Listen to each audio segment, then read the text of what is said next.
અમરેલીમાં જે લેટરકાંડ ચાલે છે અને જે છેલ્લા 8 દિવસથી સમગ્ર અમરેલી જ નહીં પણ સમગ્ર ગુજરાતની અંદર જે અમરેલીનું નામ તમામ જગ્યાએ અત્યારે મોખરે લેવા છે, ત્યારે મારા પોતાને ઘેર પ્રસંગ હતો. મારા પૌત્રના લગ્ન હતા એટલે એમાં રોકાયેલો હતો.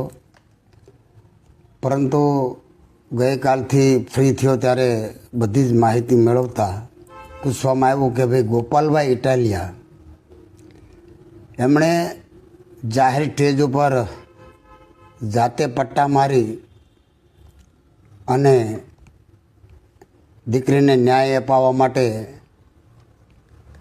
એમ કહે છે કે દીકરીને હું ન્યાય ન અપાવી શક્યો એટલે હું જાતે પટ્ટા મારું છું.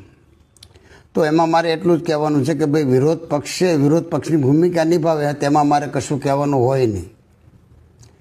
પરંતુ એટલું ચોક્કસ છે કે અમરેલીની અંદર જે ઘટના ઘટી એ અતિ નિંદનીય છે અને એને સખ્તમાં સખત શબ્દોમાં હું વખોડી પણ કાઢું છું અને એનો વિરોધ પણ હું કરું છું. ગમે તેવો સામે પડકાર હોય તો પણ કોઈ પણ દીકરી કોઈ પણ સમાજની હોય તેની સાથે આવી ઘટના ઘટે ત્યારે હરેક સમાજ માટે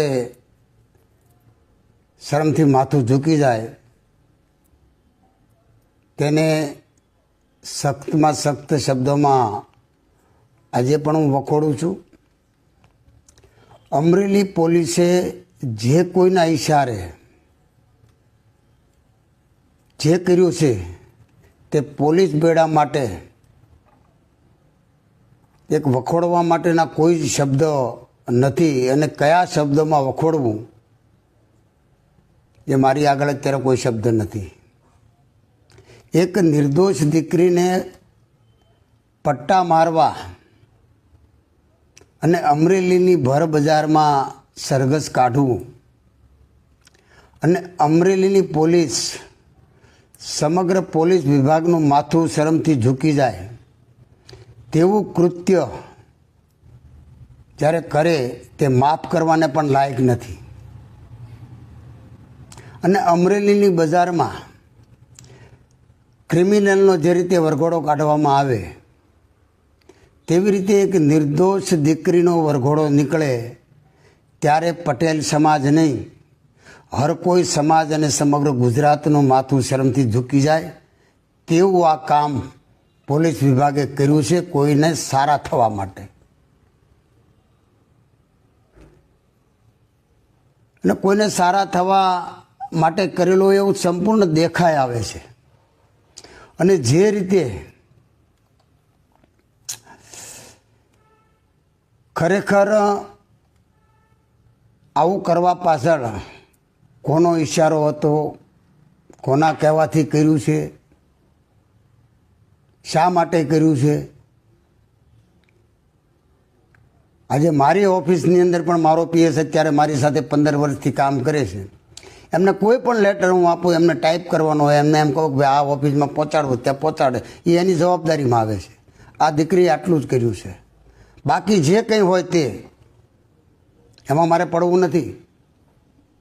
અને આ ખરેખર લેટર કેવી રીતે લખાણો, કેવી રીતે ક્યાંથી આ લેટર પેડાયું, કોની સહી છે, આજે આ બધું જ કલાકોની અંદર આનો ઉકેલ આવી જાય ખરેખર સાચા થાય તો. પરંતુ જે પોલીસે કૃત્ય કર્યું છે ને એની તપાસ થવી જોઈએ. કોઈ પણ ગુનેગાર હોય, કોઈ પણ ચાહે અધિકારી હોય યા પદ અધિકારી હોય, તેને સજા થવી જોઈએ ને તો જ આ દીકરીને ન્યાય મળ્યો ગણાય, બાકી ન્યાય મળ્યો ના ગણાય. આજે જેમ ઘાણીના બળદને જે પ્રકારના ચશ્મા પહેરાવવામાં આવે છે અને એને ફક્ત ને ફક્ત વન સાઈડ દેખાય છે, એવી રીતે જિલ્લાના વહીવટી તંત્રને જે વન સાઈડ દેખાય છે ને એ જોવાનું બંધ કરે અને સાચી વાત દરેક વ્યક્તિની, દરેક અરજદારની સાંભળે, કાન પણ ખુલ્લા રાખે અને આંખ પણ ખુલ્લી રાખે. ત્યારે જ આ જિલ્લામાં વ્યવસ્થિત થશે. એમાં મને કહેવામાં જરા પણ યતિશોક્તિ નથી, એટલા માટે કે જિલ્લાના જાહેર જીવનમાં છેલ્લા 30 વર્ષથી છું. 30 વર્ષમાં ક્યારેય જે ઘટના ન ઘટે એ ઘટના આજે અમરેલીની ઘટી છે. ત્યારે પાર્ટીને તો નુકસાન થયું જ છે, એમાં કોઈ શંકા નથી. પણ પાર્ટીની અંદર બેઠેલા નેતાઓને પણ આજે શરમથી માથું ઝૂકી જાય એવું આ કૃત્ય થયું છે. ત્યારે હું મારા ભારતીય જનતા પાર્ટીની સરકારને, અમારા મુખ્યમંત્રી આદરણીય ભૂપેન્દ્રભાઈ પટેલ, અમારા ગૃહમંત્રી આદરણીય હર્ષભાઈ સંઘવી, અમારા પ્રદેશ અધ્યક્ષ આદરણીય CR પાટીલ સાહેબને પણ વિનંતી કરું છું કે આ બનાવની અંદર ખરેખર તપાસ થવી જોઈએ. દૂધનું દૂધ અને પાણીનું પાણી થવું જ જોઈએ. એક ભારતીય જનતા પાર્ટીના કાર્યકર્તા તરીકે અને પૂર્વ સાંસદ તરીકે હું આપને વિનંતી કરું છું. ધન્યવાદ.